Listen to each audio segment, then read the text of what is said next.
भगवान राम का प्रसंग ये है कि वो भी युवा होने के कगार पर हैं और उनके पिता राजा दशरथ कह रहे हैं कि बेटा मेरी इच्छा है कि अब तुम राजा बनो। राम खुद नहीं कह रहे हैं, दशरथ कह रहे हैं।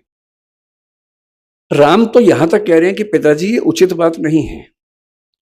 हम चार भाई हैं, कहने कहने का उम्र का अंतर है, एक ही दिन तो पैदा हुए थे। आधे एक घंटे के अंतर को बड़ा भाई छोटा भाई क्या होता है, सब साथ साथ पैदा हुए थे। अब जन्म में एक संग सब भाई, भोजन शयन केली करिकाई, वो पूरा चौपाई कहते तुलसीदास जी। बिमल बंस यह अनुचित एकू, बंधु बिहाई बड़े ही अभिषेकू। इतने महान वंश में ये उचित बात नहीं है कि अभिषेक सिर्फ मेरा हो रहा है। क्यों भाई, बड़प्पन यही तो है कि जब सत्ता चरणों में रखी हो तब कोई कहे कि मुझे क्यों, मैं क्यों राजा बनूं। और पिता समझा रहे हैं कि बेटा तुम संयोग से सबसे बड़े तो हो ही भाई, आधे घंटे का भी अंतर है तो बड़े तो हो ही ना भाई। और तुम्हारा व्यक्तित्व भी ऐसा है कि मेरे पास हर जायज वजह है कि मैं तुमको राजा बनाऊं, तुम बस मना मत करना। तब राम कह रहे हैं ठीक है, आप कह रहे हैं तो मैं आपकी बात कैसे टाल सकता हूं। राम के राज्याभिषेक की तैयारियां चल रही हैं और यदि हम राम को मनुष्य थोड़ा सा बना के देखें, केवल भगवान ना समझे, तो हम सोच सकते हैं कि उनको भी कुछ कुछ तो उत्सुकता हो ही रही होगी। अच्छा लग ही रहा होगा कि अब मैं राजकाज संभालूंगा। शायद सीता और राम के बीच में बातें भी होती होंगी। सीता कहती होंगी आप राजा बनेंगे, मुझे भूल तो नहीं जाएंगे। राम कहते होंगे कैसी बात करती हो। ऐसी बातें होती होंगी, चुहलबाजी तो पति पत्नी में होती है, होती होगी, उनमें भी खुशी का माहौल होगा। और अचानक एक प्रसंग घटता है। मंथरा कैकेयी को समझाती है कि क्या तुम जानती हो क्या होने वाला है। कैकेयी बहुत खुश है। कैकेयी कह रही है कि हाँ, मेरा बेटा राजा बन रहा है, राम राजा बन रहा है। क्योंकि उस समय तक कैकेयी को इस बात का इल्म तक नहीं है कि मेरा बेटा भरत और राम में क्या अंतर है, एक ही बात तो है। और तब मंथरा अपनी बुद्धि से कह रही है, कौन रिप हो हम ही कहानी, चेरी छाणी नहीं हो रानी। कोई भी राजा बने मुझे क्या नुकसान है, मैं तो नौकरानी हूं, रानी थोड़ा ना बन जाऊंगी। पर तुम्हें फर्क पड़ेगा, तुम्हारा बेटा राजा नहीं बन रहा है, कौशल्या का बेटा बन रहा है। और फिर जैसा होता है जिसको हम कहते हैं भड़काना, वो सब चीजें हुई। कैकेयी की बुद्धि फिर गई, ऐसा कह सकते हैं। उनको दो वरदान याद आए अपने, उन्होंने अपने पति से वरदान मांग लिए। दशरथ धर्म संकट में है, एक तरफ बेटे का मोह, जिस बेटे के लिए वो जान दे सकते हैं, इतना प्रेम करते हैं उस बेटे से, उसको राजा बनाने वाले हैं। और दूसरी तरफ है रघुकुल के ही। रघुकुल रीत सदा चली आई, प्राण जाए पर वचन ना जाई। वचन भी नहीं जाना चाहिए, खुद ही वचन दिया था कि तुमने मेरी रक्षा की है तो मैं तुम्हें दो वचन देता हूं। अब रघुकुल का राजा अपना वचन तोड़ दे तो ये उसके कैरेक्टर के खिलाफ है, चरित्र के खिलाफ है। बेटे को कहा है कि तुम राजा बनोगे, उससे कैसे पीछे हटे। और दशरथ इतने दुख में है, अंत में अपने बेटे से कहते हैं कि ऐसा हुआ। मैं सोचता हूं, कल्पना करता हूं, अगर राम कह देते, क्योंकि राम अकेले बेटे तो है नहीं इस दुनिया में, इसी दुनिया में शाहजहां का बेटा औरंगजेब भी था, इसी दुनिया में बिंबिसार का बेटा अजातशत्रु भी था, और इन दोनों बेटों ने अपने बाप को मरवा दिया था। बेटे तो ऐसे भी होते हैं। दिल्ली में 10 दिन पहले घटना हम सबने देखी है कि जब कोई बच्चा अपने माँ बाप बहन की हत्या कर देता है। ऐसे बच्चे आज ही थोड़ा ना हो रहे हैं, हर दौर में हुए हैं। और मैं इमेजिन करता हूं कि अगर राम कहते कि पिताजी पूरे सम्मान के साथ मैं ये कहना चाहता हूं कि मैं आपकी ये बात नहीं मानूंगा, प्रजा तय करेगी, तो अयोध्या की प्रजा क्या तय करती उस समय। क्या अयोध्या की प्रजा राम को जाने देती? नहीं जाने देती। कुछ ऐसा होता जो सारी की सारी पौराणिक परंपरा को बदल चुका होता।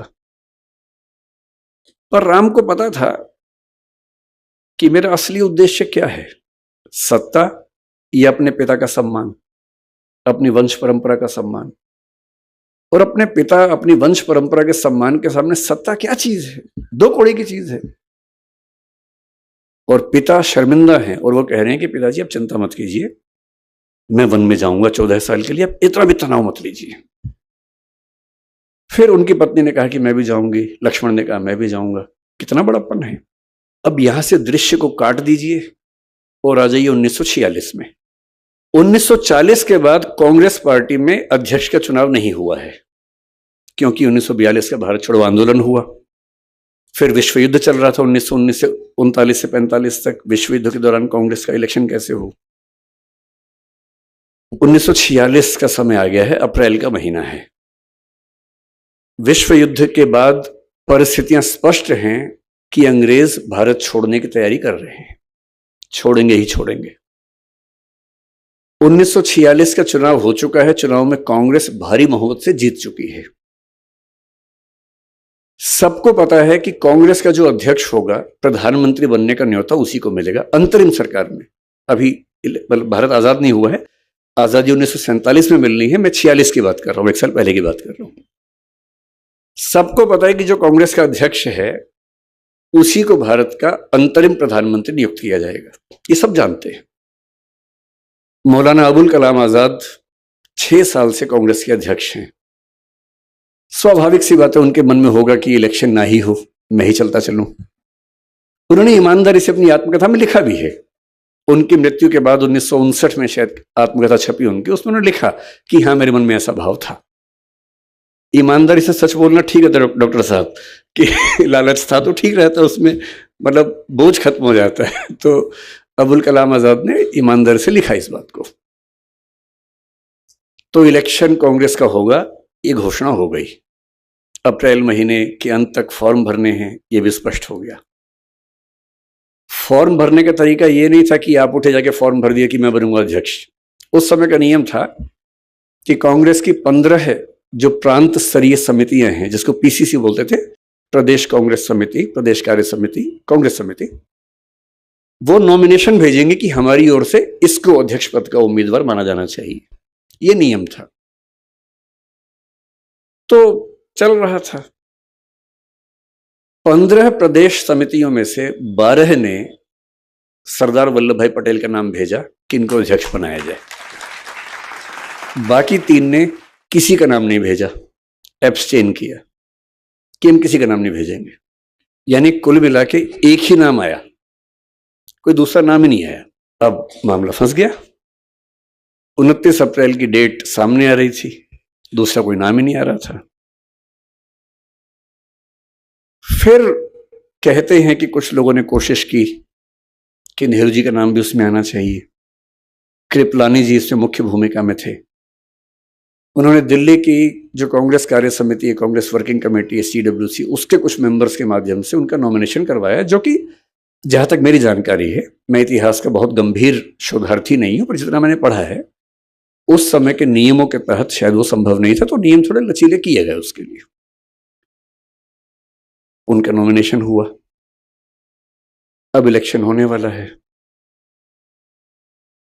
पूरी कांग्रेस की सारी समितियां पटेल के नाम पर एकमत हैं और यह तय है कि जो अध्यक्ष बना वो कुछ महीने बाद भारत का प्रधानमंत्री होने वाला है। और तब पटेल महात्मा गांधी के पास पहुंचे। उन्होंने कहा कि बापू ऐसी ऐसी स्थिति है, आप क्या कहते हैं। क्या क्या सोचा होगा मुझे नहीं पता, पर मुझे महात्मा गांधी की नीयत पर शक नहीं होता है। महात्मा गांधी ने कहा कि तुम इलेक्शन मत लड़ो। मैं फिर सोचता हूं कि अगर बापू राम ना होते, मतलब पटेल राम ना होते और कहते कि बापू इलेक्शन तो मैं लड़ूंगा, और देख लेते हैं क्या होता है, ऐसा भी क्या है। मेरा मानना है कि उस समय कांग्रेस में कोई माई का लाल उनको हरा नहीं सकता था।